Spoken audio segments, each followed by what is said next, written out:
Are you receiving your SSI benefits right now? If you are, you need to hear this, because what I'm going to explain has the potential to completely change how you view that monthly payment.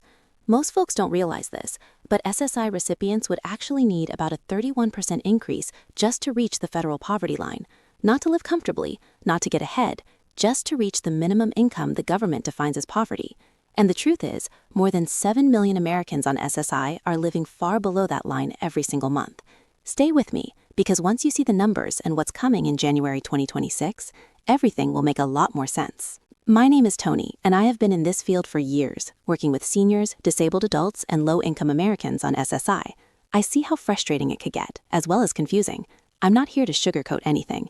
What I am going to give you is a presentation that has the true numbers and honest facts about what has been transpiring with your benefits. Before I go deeper, I want to hear from you. Comment yes or no. Is your SSI benefit actually enough to live on? And tell me what state you're in. Your answers paint a clear picture of what people deal with across the country. Now let's go through some numbers. In 2025, the maximum SSI benefit for an individual was $967 a month. In 2026, that increased to $994. That is only a $27 increase for the entire year. For couples, the new maximum is $1,491 a month. These increases are small, especially in comparison to what you actually need to survive. Now let's compare that to the federal poverty line. In 2025, for one person, the poverty line was $15,650 a year. That breaks down to about $1,304 a month.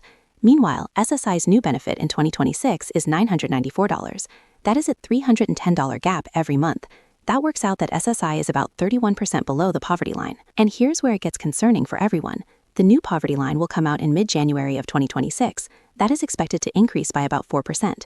That will put the poverty line at approximately $1,369 a month. But your SSI payment is going to be locked in at $994 for the whole year. The gap will continue to widen, 34 to 35% below poverty. This didn't happen overnight. SSI was created over 50 years ago in the early 70s to help seniors and disabled Americans avoid poverty. Over the decades, though, the system stopped keeping up with real-life costs. Prices went up, rent went up, food and utilities went up, but the SSI adjustments did not grow at that same pace. Every year, beneficiaries fell a little further behind. And after 50-plus years, that small gap has turned into the huge 31% gap we're seeing today. And then there is the asset limit. SSI still allows only $2,000 in assets as an individual. It has not changed in decades. If it were adjusted for inflation, it would be well over $5,000 today. Yet instead, people are forced to drain their savings just to stay eligible. Families who try to help risk causing benefit reductions. Even receiving help with groceries or rent can trigger penalties called support and maintenance reductions. It sets up the situation in which people are afraid to take help, afraid to save money, and afraid to earn even a little income. SSI was supposed to prevent poverty, but it traps people inside it. I want to speak directly to those of you receiving SSI. I know how exhausting it is to feel like you're walking on eggshells every single day. Maybe someone offered you food, but you were afraid it would reduce your benefit. Maybe you turned down a few hours of part-time work because losing your SSI was too big of a risk. Maybe a family member offered you a place to stay, but you couldn't accept because you knew it might count against you. You shouldn't have to live with that kind of fear, and none of this is your fault. This is a system that hasn't been updated to reflect modern reality. The good news is that there is growing pressure to reform SSI. Both political parties have acknowledged the program is outdated. Advocacy groups fight to raise the asset limits, remove penalties for accepting help, and increase benefits to today's cost of living. And lawmakers have started to talk more openly about SSI reform.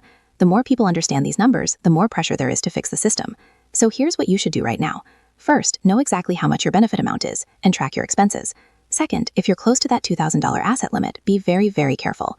Third, learn the rules around receiving help so you can protect your benefit. And finally, stay connected with organizations pushing for SSI reform. The more people speak up, the harder it becomes for Congress to ignore what's happening. Before I end this video, I want to hear from you again. Do you feel like you're stuck tiptoeing around the rules just to keep your SSI? Share your story in the comments. Your experiences matter, and they help raise awareness for everyone affected by this program. If this opened your eyes to what's really going on with the SSI benefits, make sure you subscribe and turn on notifications. I'll be covering the new numbers for the poverty line the moment they're out in January. Thank you for watching, take care of yourself, and remember, you are not alone in this.